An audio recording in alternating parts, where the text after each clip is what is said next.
Beware that when fighting monsters, you yourself do not become a monster. For when you stare too long into the abyss gazes also into you.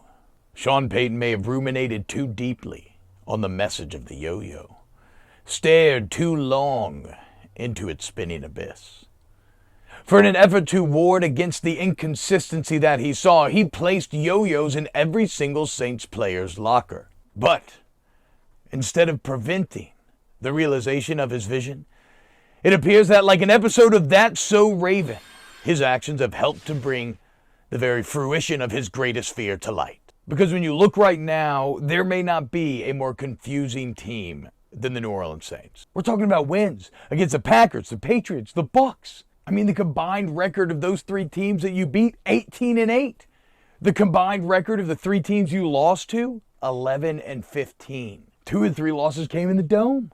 Now, if we look at Sunday, we can only hope that the yo-yo nature of the Saints will continue because they have to take on one of the best, the 7-2 Tennessee Titans. I mean, 7-2, you've already beaten 2 of the other 2 lost teams. What's one more? The problem is, in a world where it now appears like Alvin Kamara could be out Sunday, a world where C.D. Deuce now has a broken toe, finding the path to victory becomes more and more unclear. Now, there are things to like, right? I mean, look, Titans have no Derrick Henry. You combine that with the Saints' elite rush defense, you figure you could put the game into Tannehill's hands. And at that point, I like the combination of coverage from Lattimore and Jenkins and company mixed with pass rush from Jordan and Davenport and company, and Damari Davis conducting all. Like, yeah, the Saints defense could have a really good day. But no Kamara, how does the Saints offense score? And is Ryan Tannehill better than what I'm maybe giving him credit for, right? So it's not to say that the win's impossible, but it is harder and harder to see. And make no mistake, they need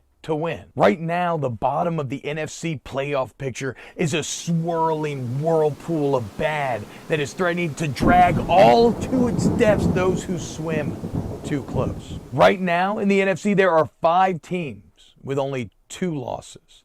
There are 9 teams with 5 or more losses. This is a conference that feels very top-heavy, and there is a widening gap between the haves and the have-nots. And the Saints just missed a golden opportunity to widen that gap. A win would have thrust the Saints into the 6-2 club, atop the NFC hierarchy, safe from the unwashed masses. It also would have forced the Falcons down into playoff purgatory. Instead, the Saints are now the second of the 3 wild cards, and the Falcons, if the playoffs started today, would be in that final wild card spot. The gut punch is that it happened in the Dome. The nut punch is that you got a pretty brutal run of games coming up. Let's take a look at the rest of the schedule real quick. Start with the next 4. You got the 7-2 Titans, winners of 5 in a row.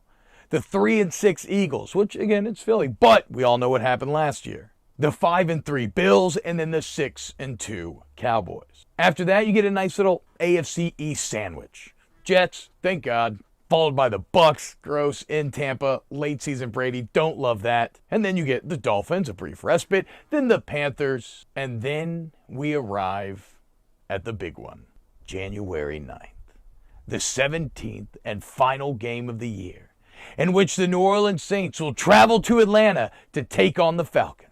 And if we just get into some predictive type of math here, if you want to guarantee a playoff spot this year, you need to be 10-7.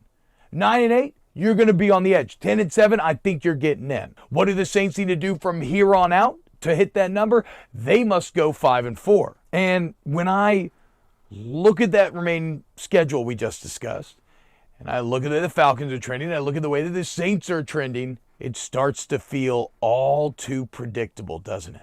You could be looking at a future where everything comes down to Saints-Falcons Game 17 in Atlanta. And let's be clear, I welcome that opportunity. The point of this video is not to instill fear or to dwell on the past. After all, you can't change it. All the Saints can do is decide what to do with the rest of the time that is given them. Shout out Gandalf.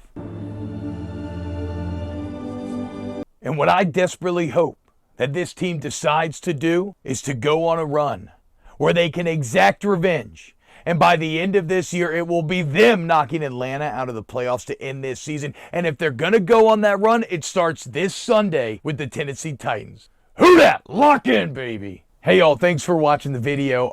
Look, I really hope you enjoyed it. If you did, go ahead and hit the subscribe button. We are so close to 10K here on the OTB OT channel. We're trying to hit that, so please hit it. Like button, hit the bell, all that good stuff. Share it with your friends. Subscribe to the Off the Bench channel. We talk more LSU. And as always, we will be back with more. Again, who dat? Beat the Titans.